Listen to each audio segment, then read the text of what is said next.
Hello student, कैसे हैं आप सभी। उम्मीद है अच्छे होंगे। स्वागत है आप सभी का आपके अपने यूट्यूब चैनल में।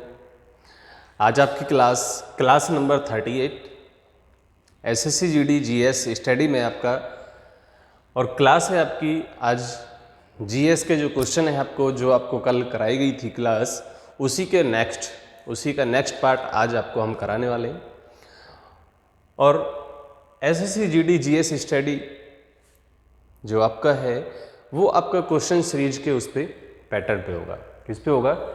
क्वेश्चन पैटर्न पे होगा। एमसीक्यू क्वेश्चन होंगे आपके। एमसीक्यू सीरीज आपको दी जा रही है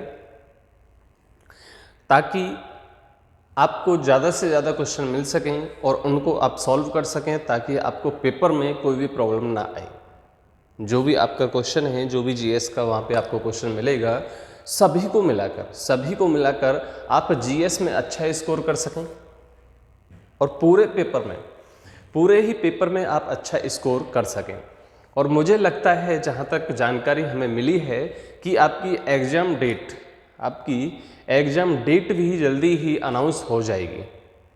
एग्ज़ाम डेट आपकी जल्दी ही अनाउंस हो जाएगी और आपकी फॉर्म भरने की लास्ट डेट शायद 30 तारीख है। 30 नवंबर लास्ट डेट है। तो जिस बच्चे का अभी तक फॉर्म नहीं भरा हुआ है और जो भी भरना चाहता है बच्चा, वो जल्दी से अपना फॉर्म भर दे। और उसके बाद में आपकी इस हफ्ते में, इस वीक में शायद आपकी एग्ज़ाम डेट भी क्या हो जाएगी, अनाउंस्ड हो जाएगी। क्योंकि जैसा उसमें हमने देखा था, सिलेबस में, नोटिफिकेशन में हमने देखा था कि एग्ज़ाम डेट जो दी गई है वो आपको जनवरी में दी गई है। डेट नहीं, एग्ज़ाम मंथ जो दिया है आपको, वो क्या दिया है आपको? जनवरी मंथ दिया है।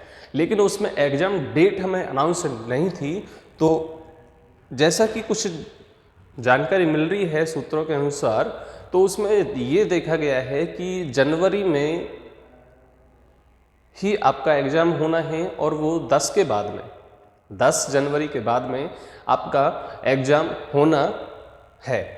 अब ये बात आती है कि एग्ज़ाम होगा कब, कौन सी डेट को होगा, तो जल्दी आपको अनाउंस हो जाएगा। और जैसे ही अनाउंस्ड होगा तो हम आपको बता देंगे कि एग्ज़ाम डेट आपकी कौन सी है। ठीक है, तो चलिए आज के हम पहले क्वेश्चन की तरफ चलते हैं। कल आपको 45 क्वेश्चन करा दिए गए थे। आज हम 46 से, क्वेश्चन नंबर 46 से हम आगे चलेंगे। और 46 क्वेश्चन से आगे जैसे हम चलेंगे तो देखेंगे कि क्वेश्चन जो है हमारे वो किस तरीके से हैं और क्या क्वेश्चन दिया गया है। क्वेश्चन आपको हर तरीके का मिलेगा, हर लेवल का मिलेगा आपको क्वेश्चन। तो क्वेश्चन है आपका क्या? शास्त्रीय नृत्य ओडिसी किस प्रदेश की उपज है? शास्त्रीय नृत्य ओडिसी किस राज्य की उपज है? उपज मतलब समझ रहे हैं आप?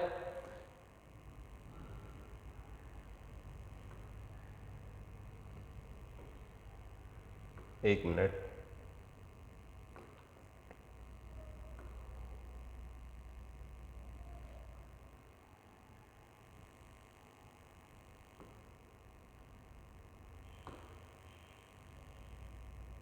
चलिए, क्या है कि इसमें जो पहला जो हमें क्वेश्चन दिया गया है वो क्या दिया है कि शास्त्रीय नृत्य, क्या दिया आपको?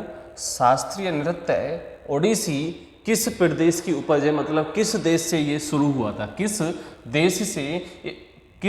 प्रदेश से शुरू किया गया था। तो क्या है, जब आपको देखो आंसर आपको क्वेश्चन नहीं दिया गया है, आंसर आपको क्वेश्चन में ही दिया गया है शास्त्रीय नृत्य ओडिसी, तो कौन से प्रदेश का होगा, कौन से राज्य का होगा? उड़ीसा। कौन से राज्य का होगा? ओडिशा का ही होगा। और इसको अब क्या लिखा जाता है? उड़ीसा। क्या लिखा जाता है? उड़ीसा। ठीक है, ओडिशा को अब क्या लिखा जाता है? उड़ीसा लिखा जाता है। ठीक है, चलिए अगले क्वेश्चन की तरफ चलते हैं। और अगला क्वेश्चन हमारा क्या है, देखते हैं।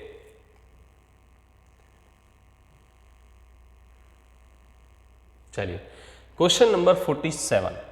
क्वेश्चन नंबर आपका कौन सा?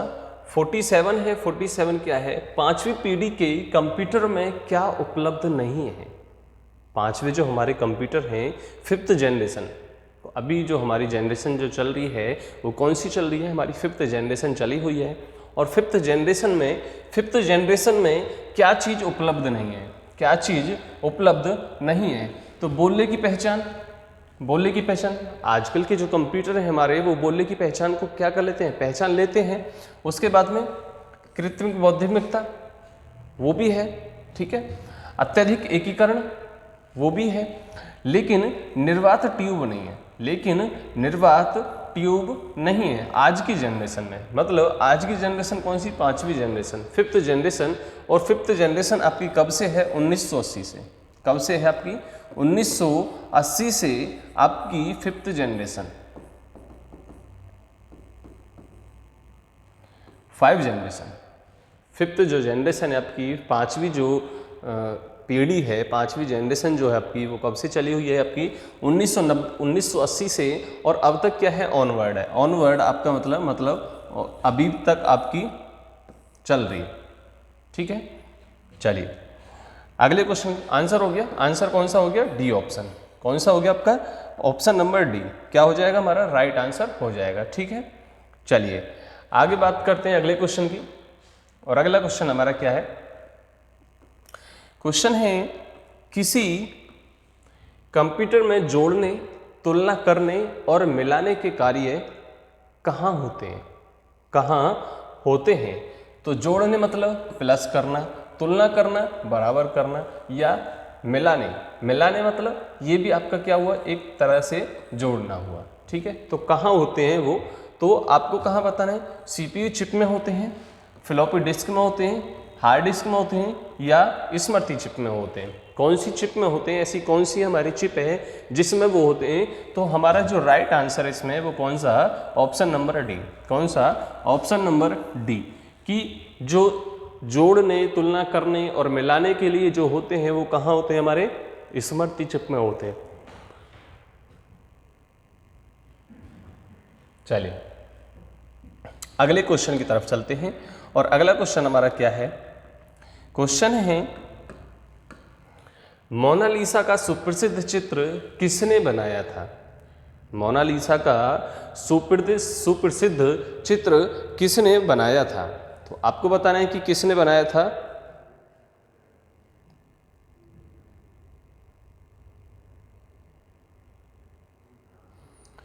किसने बनाया था? तो आपको बताना है। तो बताइए जल्दी से कि किसने बनाया था। तो वो बनाया था माइकल एंजेलो ने बनाया था? नहीं, माइकल एंजेलो ने नहीं बनाया था। पिकासो ने बनाया? नहीं। वान गोग ने बनाया? नहीं। वो बनाया था लियोनार्डो दा विंसी ने बनाया था। किसने बनाया था? लियोनार्डो दा विंसी ने बनाया था। किसका? मोनालिसा का चित्र। मोनालिसा का चित्र जो बनाया था वो किसने बनाया था? लियोनार्डो दा विंसी ने बनाया था, ठीक है। चलिए अगले क्वेश्चन की तरफ चलते हैं। अगला क्वेश्चन हमारा, वह प्रथम महिला कौन थी जिसने 7 प्रमुख सागर तैर कर पार किए थे? 7 समुद्र, 7 प्रमुख सागर तैर कर पार किए थे। तो कौन थी वो? चांदनी थी, बुला चौधरी, या मृदुला राजीव, या प्रिया शानभाग? तो वो थी हमारी बुला चौधरी। कौन थी? बुला चौधरी। Option number B. कौन सा? ऑप्शन नंबर बी आपका क्या हो जाएगा? राइट आंसर हो जाएगा। क्या हो जाएगा? ऑप्शन नंबर बी हमारा क्या हो जाएगा? राइट आंसर हो जाएगा, ठीक है। चलिए अगले क्वेश्चन की तरफ चलते हैं। और अगला क्वेश्चन, इस क्वेश्चन के बारे में तो आप सभी जानते होंगे, आप सभी ने पहले से पढ़ रखा होगा कि इसका आंसर क्या होने वाला है, कि अमेरिका की खोज किसने की थी? अमेरिका की खोज किसने की थी? तो बताइए किसने करी थी? वास्को डी गामा ने करी थी, कोलंबस ने करी थी, कैप्टन कुक ने करी थी, या अमुंद सेन ने करी थी? या अमुंद सेन ने करी थी। तो किसने करी थी? कोलंबस ने। किसने करी थी? कोलंबस ने करी थी। ऑप्शन नंबर बी आपका क्या हो जाएगा? राइट आंसर हो जाएगा। क्या हो जाएगा? ऑप्शन नंबर बी आपका क्या हो जाएगा? राइट आंसर हो जाएगा, ठीक है। चलिए अगले क्वेश्चन की तरफ चलते हैं। और अगला क्वेश्चन नंबर 52, ठीक है। भारत में राष्ट्रीय आय का आकलन सबसे पहले किसने किया था? भारत में राष्ट्रीय आय का आकलन सर्वप्रथम किसने किया था? वो महान व्यक्ति कौन थे जिसने ये किया कि भारत की जो राष्ट्रीय आय है उस पर क्या करना चाहिए, आकलन। आकलन मतलब विचार करना चाहिए। क्या करना चाहिए, विचार करना चाहिए कि आय किस तरीके से हमारी डेवलप हो रही है, उसको डेवलप करना चाहिए। तो वो थे हमारे दादा भाई नौरोजी। कौन थे, Dadabhai Naoroji. Option number B, option number B आपका यहाँ से क्या हो जाएगा, राइट आंसर हो जाएगा। ठीक है, दादा भाई नौरोजी हमारे वो महान व्यक्ति थे जिन्होंने भारत की राष्ट्रीय आय पर क्या करा, आकलन किया, विचार किया। अगला क्वेश्चन आपका क्या है, किसी देश का आर्थिक विकास किस पर निर्भर करता है। जो आर्थिक जो विकास होगा वो किस पर निर्भर करेगा। प्राकृतिक संसाधन पे करेगा, बिल्कुल करेगा। पूंजी निर्माण पे करेगा, बिल्कुल करेगा। बाजार का आकार पे करेगा, बिल्कुल करेगा। और उपरोक्त सभी। तो इसमें कौन सा आंसर हो जाएगा आपका, उपरोक्त सभी। मतलब ये तीनों हमारे ऑप्शन क्या है, सही है। तीनों जो चीज़ें हमारी दी गई हैं वो तीनों सही हैं। तो चौथा ऑप्शन हमारा क्या हो जाएगा, करेक्ट आंसर हो जाएगा ऑप्शन नंबर डी। कौन सा, ऑप्शन नंबर डी हमारा क्या हो जाएगा, राइट आंसर हो जाएगा। ठीक है, चलिए अगले क्वेश्चन की बात करते हैं। अगला क्वेश्चन हमारा क्या दिया हुआ है, राष्ट्रीय आय किससे निर्मित होती है। राष्ट्रीय आय किससे निर्मित होती है। मतलब निर्मित, आप सभी जानते हैं कि राष्ट्रीय आय जो किससे निर्मित का बोलेंगे हम, बनती है। ठीक है, बनती है। यहाँ पे आप ये भी बोल सकते हैं कि वो किस से बनेगी, वो किससे बनेगी। तो किसी धन उत्पादक गतिविधि द्वारा बनेगी। बताइए, क्या ये हो सकता है कि किसी धन उत्पादक विधि द्वारा, गति द्वारा, किसी श्रमशील गतिविधि द्वारा, किसी लाभकारी गतिविधि द्वारा या किसी उत्पादक गतिविधि द्वारा। जब तक इसमें उत्पादक नहीं आएगा तो वो क्या हो जाएगा, गलत हो जाएगा। तो इसके अनुसार आपका राइट आंसर जो होगा वो कौन सा होगा, ऑप्शन नंबर डी। कौन सा होगा, ऑप्शन नंबर डी आपका क्या हो जाएगा, करेक्ट आंसर होगा। डी आपका क्या होगा, करेक्ट आंसर होगा। ठीक है, चलिए अगले क्वेश्चन पर चलते हैं। क्या है अगला, मुद्रा आपूर्ति। क्या दिया हुआ है आपका, मुद्रा आपूर्ति किसके द्वारा नियंत्रित की जाती है। मुद्रा आपूर्ति किसके द्वारा नियंत्रित की जाती है, किसके अंतर्गत आती है। मुद्रा आपूर्ति पर कौन है जो उसको क्या करता है, नियंत्रित करते हैं। क्या करते हैं, नियंत्रित करते हैं। तो वो है आपके भारतीय रिजर्व बैंक। कौन, भारतीय रिजर्व बैंक, आरबीआई। ठीक है, option number B. Option number B आपका क्या हो जाएगा, राइट आंसर हो जाएगा। अगले क्वेश्चन पर चलते हैं हम। Question number 56। क्वेश्चन नंबर 56 आपका क्या है, WTO का मुख्यालय कहाँ है। WTO का मुख्यालय कहाँ है, कल वाला रिपीट क्वेश्चन है ये। ठीक है, कल को हमने ये क्वेश्चन करा दिया था, तो वो था कहाँ, जेनेवा में। कहाँ था, जेनेवा में। बाकी और चीज़ें हमने इसमें कराई थी, तो वो आप एक बार देख लेना। ठीक है, चलिए अगले क्वेश्चन पर चलते हैं। अगला क्वेश्चन हमारा क्या है, अगला क्वेश्चन है कि भारत के किस राज्य को चावल का कटोरा, राइस बाउल कहा जाता है। तो वो किसको कहा जाता है, वो किसको कहा जाता है, आंध्र प्रदेश को कहा जाता है। किसको कहा जाता है, आंध्र प्रदेश को कहा जाता है। ठीक है, चलिए अगले क्वेश्चन की तरफ चलते हैं। और अगला क्वेश्चन हमारा क्या है, अगला क्वेश्चन हमारा, भारत में सबसे ऊंचा जलप्रपात कौन सा है। भारत में सबसे ऊंचा जलप्रपात कौन सा है। तो कौन सा है, सिमसा प्रपात है, कोरटोलम प्रपात है, जोग प्रपात है, या होगेन नक्कल जोग प्रपात है। ठीक है, तो आपको ही पता है। तो कौन सा है, सबसे ऊंचा जो है वो है हमारा जोग प्रपात। क्या है, जोग जलप्रपात। और इसमें इसको हम पूरा जो लिखते हैं वो लिखते हैं जोग जलप्रपात। जोग जलप्रपात। ठीक है, कहाँ पर है ये, कहाँ पर है, कौन से राज्य में है हमारा, कर्नाटक राज्य में। कर्नाटक राज्य में कौन सी नदी पर है, शरावती नदी। कौन सी है? शरावती नदी है, उस पर ये बना हुआ है, शरावती नदी पर है। ठीक है, चलिए अगला क्वेश्चन हमारा क्या है? जूट उत्पादन में सबसे प्रचुर प्रदेश कौन सा है? सबसे प्रचुर प्रदेश कौन सा है? तो कौन सा है? सबसे पहले होगा कौन सा? आपका पश्चिम बंगाल। किसमें? जूट उत्पादन में पहले नंबर पे कौन सा है हमारा? पश्चिम बंगाल। कौन सा है? पश्चिम बंगाल है। ठीक है, चलिए अगले क्वेश्चन की बात करते हैं हम। और अगला क्वेश्चन हमारा क्या है? निम्नलिखित में से कौन से देश पाल्क स्टेट से जुड़े हुए हैं? पाल्क स्टेट से जुड़े हुए हैं तो कौन से हैं वो? भारत और श्रीलंका। भारत और श्रीलंका पाल्क स्टेट से जुड़े हुए हैं। पाल्क और स्टेट से भारत और श्रीलंका दोनों जुड़े हुए हैं। ठीक है, अगला क्वेश्चन आपका, किसी राजनीतिक दल दल की स्थिति पाने के लिए कम से कम कितने प्रतिशत मत पाने चाहिए? कितने मत पाने चाहिए? उनको कितने मत चाहिए जो क्या करें? स्थिति पाने के लिए, पंजीकृत दल की स्थिति पाने के लिए, तो उनको कितना करना चाहिए? उनको कितना करना चाहिए? मतलब कितने मत, कितने वोट, मत और वोट यहाँ पे बोल सकते हैं कि कितने वोट उनको चाहिए जो वो क्या करें? पंजीकृत दल की स्थिति पालें। तो वो है आपका 4%। कितना है? 4%। जब उनको 4% मत मिलेंगे तो वो पंजीकृत दल की स्थिति पाने के लिए क्या हो जाएंगे? स्थायी हो जाएंगे। ठीक है, अगला क्वेश्चन क्या है हमारा? भारत के नियंत्रक एवं महालेखा परीक्षक का कार्यकाल कितने वर्षों का होता है? बताइए, कितने का होता है कार्यकाल? कितने वर्षों का होता है? 3 वर्ष का होता है, 4 वर्ष का, 5 वर्ष का या 6 वर्ष का? तो कितने का होता है?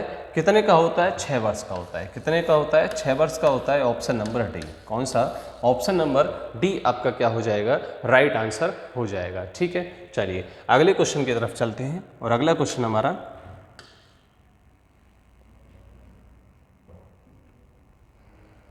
भारत के प्रथम चुनाव आयुक्त कौन थे? भारत के प्रथम चुनाव आयुक्त कौन थे? जीवी मालवंकर, सुकुमार सेन, के सुंदरम और टी स्वामीनाथन। तो कौन थे वो व्यक्ति जो भारत के प्रथम मुख्य चुनाव आयुक्त हुए थे? तो वो थे आपके सुकुमार सेन। कौन थे? Sukumar Sen. Option number B. कौन सा? ऑप्शन नंबर बी आपका क्या होगा? राइट आंसर होगा। ठीक है, ऑप्शन नंबर बी आपका क्या हो जाएगा? राइट आंसर हो जाएगा। चलिए अगले क्वेश्चन की बात करते हैं। और अगला क्वेश्चन आपका क्या है?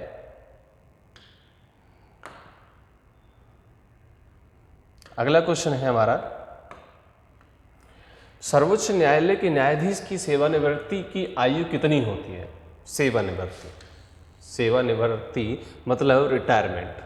कितने वर्ष पर उनको रिटायर किया जाता है? बताइए, कितने पर किया जाता है? 65 वर्ष पे किया जाता है, 62 वर्ष पे, 68 वर्ष पे या 70 वर्ष पे किया जाता है? तो कौन सी ईयर है जिस पे उनको क्या किया जाता है? सेवानिवृत्ति किया जाता है, मतलब उनको रिटायरमेंट मिलता है। तो वो है आपका ऑप्शन नंबर ए। कौन सा है? ऑप्शन नंबर ए आपका क्या है? राइट आंसर 65 वर्ष पे। 65 वर्ष पे उनको क्या किया जाता है? सेवानिवृत्ति दी जाती है। ठीक है, चलिए अगला क्वेश्चन आपका रिलेट है आपका किससे? सूफी परंपरा में पीर से क्या आशय है? सूफी परंपरा में पीर से क्या आशय है? सर्वोच्च ईश्वर, सूफियों का गुरु, सभी सूफी संतों में सर्वश्रेष्ठ, या सूफियों की आस्थाओं के लिए लड़ने वाला? तो कौन सा ऑप्शन होगा इसमें से? तो वो आपको बताना है कि कौन सा ऑप्शन होगा। तो ऑप्शन होगा आपका कौन सा? सूफियों का गुरु। क्या? सूफियों का गुरु। Option number B. कौन सा हो जाएगा?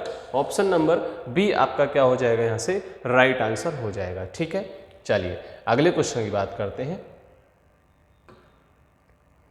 अगला क्वेश्चन क्या है हमारा, अगला क्वेश्चन, गुरु गोविंद सिंह द्वारा खालसा पंथ की स्थापना किस वर्ष की गई थी? किसके द्वारा? गुरु गोविंद के द्वारा खालसा पंथ की स्थापना किस वर्ष में की गई थी? 1699 में, 1707 में, 1657 में या 1599? तो कब की गई थी बताइए जल्दी से, कब की गई थी? 1600 यह की गई थी, गुरु गोविंद के द्वारा खालसा पंथ की स्थापना की गई थी 1699 में। कब की गई थी? 1699 में की गई थी। ऑप्शन नंबर कौन सा हो जाएगा आपका? ए।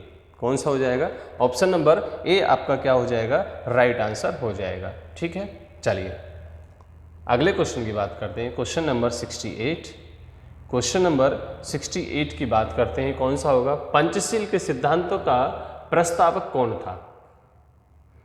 पंचशील के सिद्धांतों का प्रस्तावक कौन था? महात्मा गांधी, स्वामी दयानंद सरस्वती, पंडित जवाहरलाल नेहरू या महात्मा बुद्ध, तो आपका जो राइट आंसर होगा वो कौन सा होगा? पंडित जवाहरलाल नेहरू। क्या होगा? पंडित जवाहरलाल नेहरू। ऑप्शन सी आपका क्या होगा यहाँ से? राइट आंसर होगा। ठीक है, आप सभी ने देखा है। ठीक है, आपके कितने क्वेश्चन होंगे वो आप देखते रहिए। चलिए अगले क्वेश्चन की तरफ चलते हैं और अगला क्वेश्चन हमारा क्या है?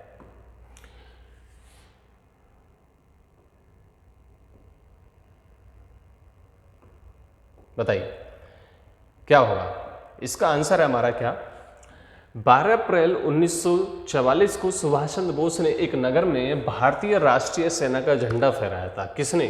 सुभाष चंद्र बोस ने। ठीक है, एक ये भी क्वेश्चन आपका बन सकता है कि किसने भारतीय राष्ट्रीय झंडा का फहराया था, कब? आपको डेट देगा और किसने फहराया था ये भी आपसे पूछ सकता है। तो क्या है? 12 अप्रैल 1944 को सुभाष चंद्र बोस ने एक नगर में भारतीय राष्ट्रीय सेना का झंडा फहराया था। वह नगर इस समय किस राज्य या केंद्र शासित प्रदेश में है? तो आपको बताना है किस में है? अंडमान एवं निकोबार द्वीप समूह में है, त्रिपुरा में, मणिपुर में या मिजोरम में? तो कौन से में है आपका? मणिपुर में। किस में आपका? मणिपुर में। Option number C. कौन सा? ऑप्शन नंबर सी आपका क्या होगा? राइट आंसर होगा। यहाँ से ऑप्शन नंबर सी आपका क्या होगा? राइट आंसर हो जाएगा। ठीक, अगले क्वेश्चन की हम बात करते हैं और अगला क्वेश्चन हमारा क्या है? निम्नलिखित में से किसको किसी कोशिका में अचल संपत्ति माना जाता है? अचल संपत्ति माना जाता है, जैसे हम अपने उसमें कहते हैं कि ये हमारी क्या है? अचल संपत्ति है। तो इनमें कौन सा है? कोशिका में। आपको क्या बताना है? कोशिका में बताना है। वसा होगा, प्रोटीन होगा, अम्ल होगा या कार्बोहाइड्रेट होगा? तो क्या होगा? अचल संपत्ति जो कहा जाता है वो कोशिका में कहा जाता है कार्बोहाइड्रेट को। किसको कहा जाता है? कार्बोहाइड्रेट को कहा जाता है। ऑप्शन नंबर ए आपका क्या हो जाएगा? यहाँ से राइट आंसर हो जाएगा। ऑप्शन नंबर ए आपका क्या हो जाएगा? राइट आंसर हो जाएगा। ठीक, चलिए अगले क्वेश्चन की तरफ चलते हैं। अगला क्वेश्चन क्या है हमारा? भूमि का जल मूल रोमों तक किस दबाव से पहुंचता है? तो आपको बताना है कि किसके कारण पहुंचता है, किसके कारण पहुंचता है, कौन सा हमारा दबाव होता है वो लगता है जब क्या पूछता है? भूमि का जल मूल रोमों तक वो पहुंचता है। तो कौन सा है आपका? वायुमंडलीय दबाव के कारण पहुंचता है, केशिका दबाव के कारण पहुंचता है, परासरण दबाव के कारण पहुंचता है या मूल दबाव मतलब अपने दबाव के कारण पहुंचता है? तो आपका जो राइट आंसर होगा वो कौन सा होगा? परासरण दाब। कौन सा होगा? परासरण दाब होगा। तो उसमें से राइट आंसर आपका कौन सा? Option number C. कौन सा? ऑप्शन नंबर सी आपका क्या हो गया? राइट आंसर हो गया। ठीक है, राइट ऑप्शन आपका क्या हो जाएगा?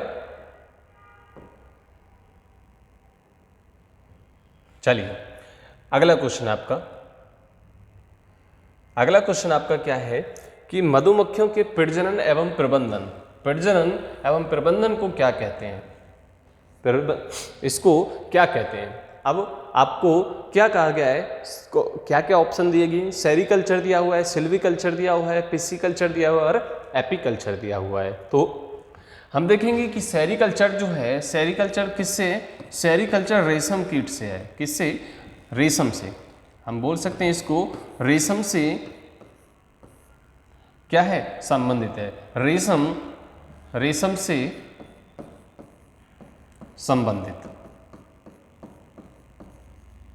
रेशम से संबंधित मतलब रेशम का इसमें क्या होता है, उत्पादन वगैरह होता है। ठीक है। उसके बाद में क्या है आपका, उसके बाद में आपका सिल्वीकल्चर है। उसके बाद में क्या है आपका, सिल्वीकल्चर है। इससे क्या होता है आपका, वनस्पति, वन संबंध। ठीक है, वनस्पति से संबंधित है, यहां बोल सकते हैं वनस्पति, वन संबंध बोल दो या वनस्पति बोल दो। ठीक है। उसके बाद में पीसी कल्चर, पीसी कल्चर क्या आपका, मत्स्य पालन है। क्या आपका, मत्स्य पालन, मत्स्य पालन, मत्स्य से पालन है। या कह सकते हैं आप जल कृषि, आप कह सकते हैं जल कृषि से संबंधित है। कौन सा, पीसी कल्चर। ठीक है। और एपीकल्चर क्या हो गया, एपीकल्चर हो गया मधुमक्खियों के। एपीकल्चर आपका कौन सा हो गया, मधुमक्खी की। तो ऑप्शन नंबर डी इसका राइट आंसर है। उसके बाद में 3 जो आपको दिए गए हैं पॉइंट, आपको ऑप्शन जो दिए गए हैं वो किससे संबंधित है ये भी आपने देखा। ठीक है। तो आपके 4 ऑप्शन, चारों ऑप्शनों में से एक एक क्वेश्चन आपका निकल के आता है। चारों ऑप्शनों में से आपका एक एक क्वेश्चन और निकल के आता है। तो वो आपने देख लिया होगा, आपने देख लिया होगा कि कौन कौन सा आया हुआ है। ठीक है। चलिए अगले क्वेश्चन की बात करते हैं हम, और अगला क्वेश्चन हमारा क्या होगा वो देखते हैं।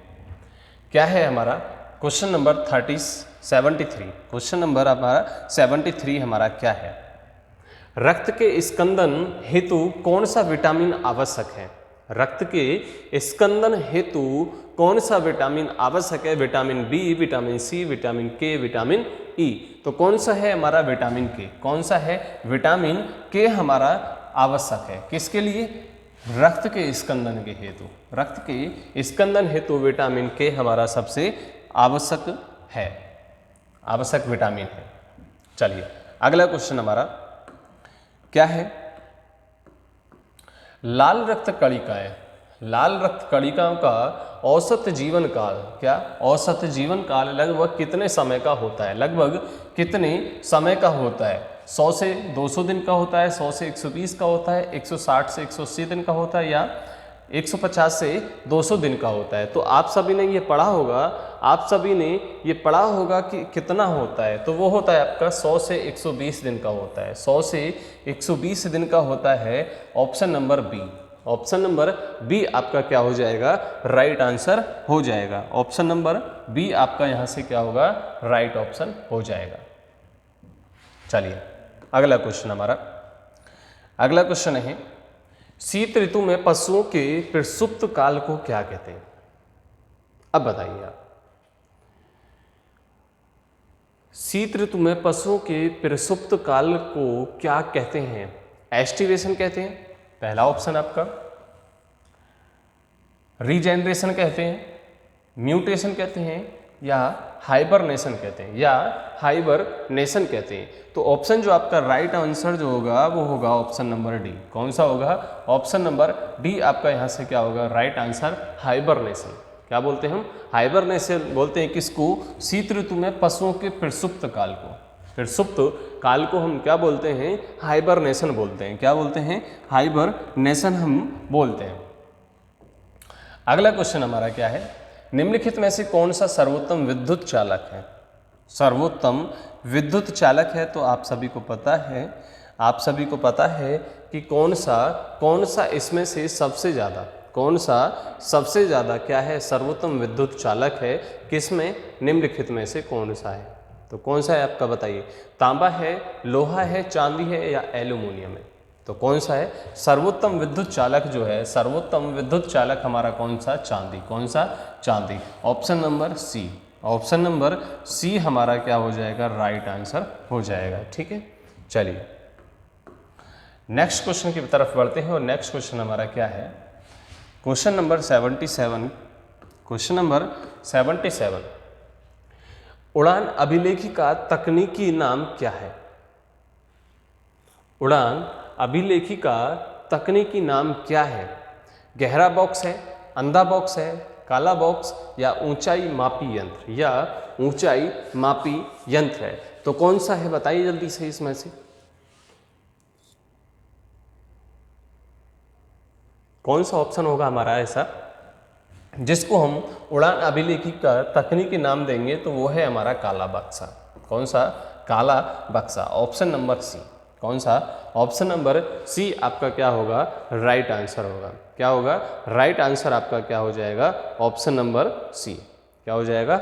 ऑप्शन नंबर सी हमारा क्या हो जाएगा? यहाँ से राइट आंसर हो जाएगा। चलिए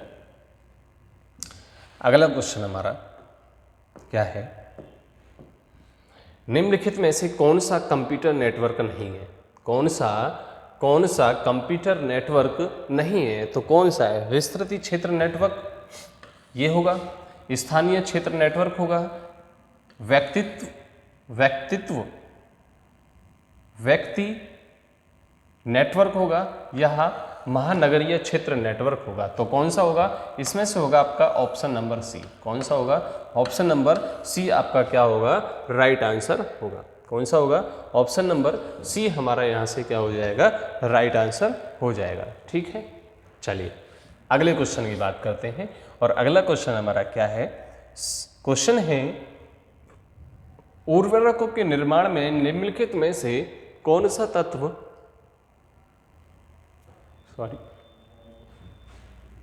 उर्वरकों के निर्माण में निम्नलिखित में से कौन सा तत्व प्रयोग में लाया जाता है? प्रयोग में लाया जाता है तो क्या क्या लेके आया जाता है?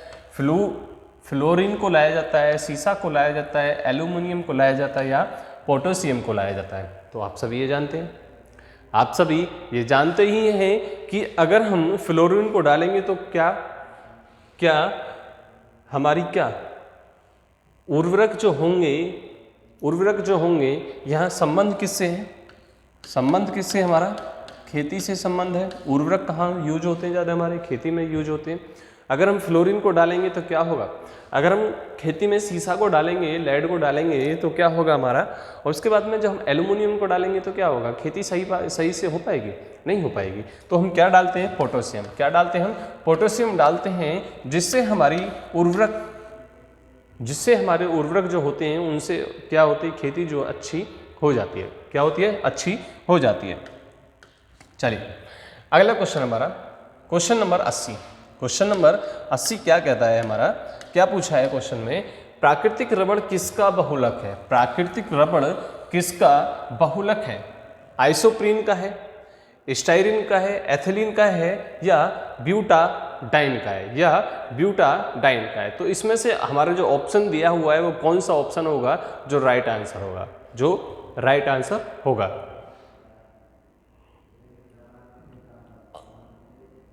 तो कौन सा होगा इसमें से? आइसोप्रीन। कौन सा होगा? आइसोप्रीन इसमें से क्या हो जाएगा? राइट आंसर हो जाएगा ऑप्शन नंबर ए। कौन सा हो जाएगा? ऑप्शन नंबर ए हमारा क्या हो जाएगा? राइट आंसर हो जाएगा। ठीक है, चलिए अगला क्वेश्चन है, सूर्य की सतह पर हाइड्रोजन के अलावा दूसरा कौन सा तत्व बहुतायत में पाया जाता है? बहुतायत मतलब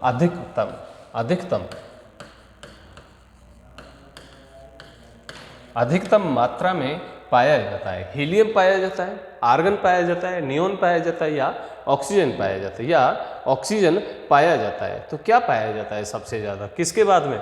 हाइड्रोजन के बाद। हाइड्रोजन के अलावा कौन सा ऐसा तत्व है जो ज़्यादा पाया जाता है? किससे? हीलियम से। कौन से? हाइड्रोजन के अलावा तो कौन सा है हमारा? हीलियम। आंसर मैंने बता दिया पहले ही। तो कौन सा हो जाएगा आपका? Option number A. क्या हो जाएगा? ऑप्शन नंबर ए आपका क्या हो जाएगा? राइट आंसर हो जाएगा। क्या हो जाएगा? राइट आंसर आपका कौन सा हो जाएगा? हीलियम। ठीक है, चलिए आगे बढ़ते हैं क्वेश्चन नंबर 82 की तरफ। क्या है क्वेश्चन? आपको क्या दिया हुआ है? एक बार क्वेश्चन को सही से पढ़ेंगे, सही से क्वेश्चन को रीड करेंगे, तब उसका आंसर देंगे कि क्या आंसर होगा, इसका क्या आंसर होगा या होने वाला है।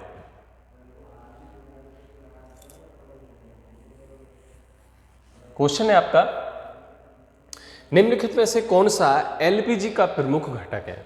एलपीजी का प्रमुख घटक है तो कौन सा आपका मैथेन है, ब्यूटेन है, प्रोपेन है या एथेन है? एथेन, मैथेन, ब्यूटेन और प्रोपेन।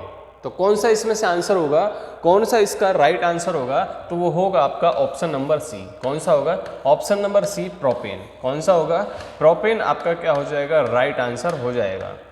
ठीक है, आप सभी ने पहले भी पढ़ा होगा, आप सभी ने ये क्वेश्चन पहले भी पढ़ा हुआ होगा और साइंस से सबसे ज़्यादा क्वेश्चन पूछा जाता है। ठीक है, ये क्या आपका साइंस का क्वेश्चन है? ठीक है, साइंस का क्वेश्चन है तो सबसे ज़्यादा पूछा जाता है किसी भी एग्जाम में। किसी भी एग्जाम के पर्पज़ से अगर हम देखें तो क्वेश्चन बहुत ही इंपॉर्टेंट क्वेश्चन है हमारा।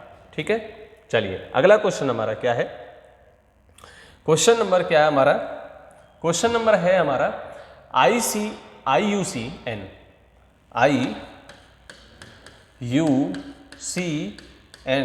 द्वारा प्रमुख संकटग्रस्त जीवों को कितने वर्गों में वर्गीकृत किया गया है?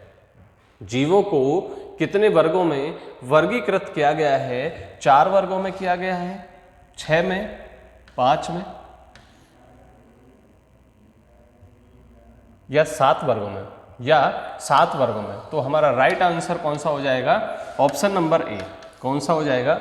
ऑप्शन नंबर ए हमारा क्या हो जाएगा? राइट आंसर हो जाएगा। उनको 7 वर्गों में किया गया है, उनको 7 वर्गों में क्या किया गया है? वर्गीकरण किया गया है। ठीक है, कितना? 7 वर्गों में वर्गीकरण किया गया है। चलिए अगला क्वेश्चन हमारा क्या है? मिनी माता। क्या है? मिनी माता रोग किस कारण से हुआ था?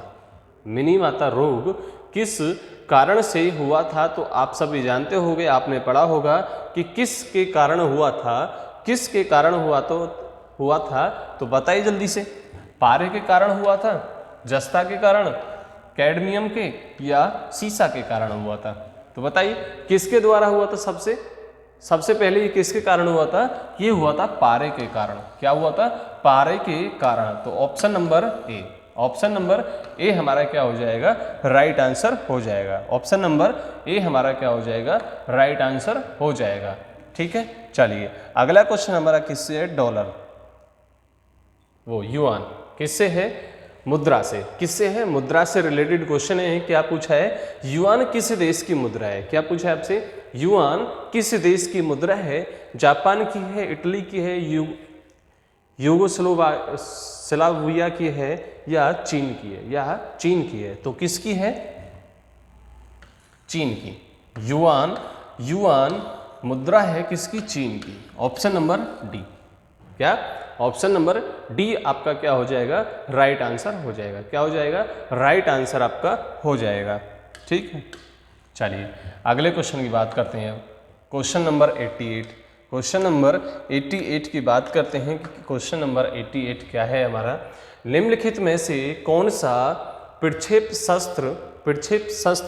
अस्त्र वायु से वायु वाला प्रक्षेप अस्त्र है? तो कौन सा है वो? कौन सा है वो? बताइए। पृथ्वी है, अस्त्र है, आकाश है या अग्नि है? वायु से वायु में, ये देख लेना, वायु से वायु में प्रक्षेप अस्त्र आप बोल सकते हैं क्या? मिसाइल। ठीक है, किसको बोलते हैं हम? मिसाइल को बोलते हैं, मिसाइल को। तो कौन सा वो? अस्त्र। कौन सी मिसाइल है वो? अस्त्र वाली। अस्त्र मिसाइल है जो वायु से वायु में क्या करती है? मार करती है। वायु से वायु में मार करती है। ठीक है, चलिए क्वेश्चन नंबर 89। क्वेश्चन नंबर 89 क्या है आपका? संतोष ट्रॉफी किस खेल से संबंधित है? यही पूछा है आपसे। ठीक है, संतोष ट्रॉफी किस खेल से संबंधित है? ये अब आपको बताना है कि कौन से खेल से संबंधित होगा। फुटबॉल से होगा, बैडमिंटन से होगा, बास्केटबॉल से होगा या इनमें से कोई नहीं, या इनमें से कोई नहीं। तो कौन सा ऑप्शन होगा इसमें से? कौन सा हमारा ऑप्शन ऐसा है जिससे हमारा क्या होगा? राइट आंसर होगा। कौन सा राइट आंसर होगा? तो बताइए जल्दी से कि कौन सा ऑप्शन, कौन से ऑप्शन को हम लगाएं? तो किसको लगाते हैं हम? संतोष ट्रॉफी फुटबॉल के खेल में दी जाती है। संतोष ट्रॉफी जो होती है वो किससे संबंधित होती है? किस खेल से संबंधित होती है? फुटबॉल से संबंधित होती है। किससे होती है? फुटबॉल से संबंधित होती है। Option number A. Option number A हमारा क्या हो जाएगा, राइट आंसर हो जाएगा। ठीक है, चलिए अगला क्वेश्चन हमारा, नेक्स्ट क्वेश्चन हमारा और शायद क्लास का लास्ट। कथकली शास्त्रीय नृत्य किस राज्य से शुरू हुआ था? किस राज्य से शुरू हुआ था? तो कौन से राज्य से हुआ था बताइए? कर्नाटक से शुरू हुआ था कथकली, तमिलनाडु से शुरू हुआ था, राजस्थान से शुरू हुआ या केरल से शुरू हुआ था? कौन सा? कथकली। बोलते हैं ना कि केरल की कथकली, केरल की कथकली। तो राइट ऑप्शन आपका कौन सा हो जाएगा? Option number D. कौन सा हो जाएगा? ऑप्शन नंबर डी हमारा क्या हो जाएगा? राइट आंसर हो जाएगा। ऑप्शन नंबर डी हमारा क्या? राइट आंसर हो जाएगा। ठीक है, चलिए आज की क्लास के लिए इतना ही रखते हैं। आज की क्लास के लिए आपका इतना ही रखते हैं। 45 क्वेश्चन आपके कंप्लीट हो चुके हैं। तो आपका सभी का बहुत बहुत धन्यवाद। ठीक है, वीडियो को लाइक करें, ठीक है, शेयर करें, कमेंट करें और सब्सक्राइब करें ताकि आपको आने वाली जितनी भी वीडियो हैं आपको कंटिन्यू मिलती रहें। ठीक है, और आपकी कंटिन्यूटी बनी रहे। तो ठीक है, आज के लिए इतना ही। मिलते हैं आपको कल की क्लास में। ठीक है, तब तक के लिए धन्यवाद।